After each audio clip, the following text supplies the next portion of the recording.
Hi guys, welcome back to a new episode of Apps Academy. Today in this video, I'm going to show you how you can sign into your Zillow's account. Keep watching the video till the end.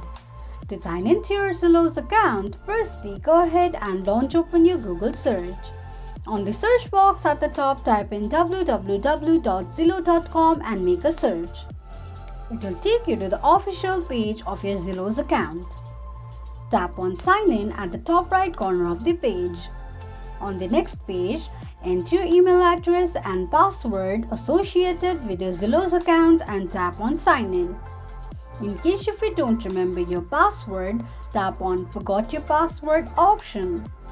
This is how you can sign into your Zillow's account quickly and easily just in few steps.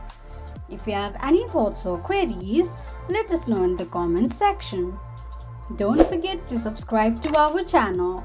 Also press the notification bell icon so that YouTube will notify you whenever we post a new video. I hope this video was helpful to you. Thank you so much for watching.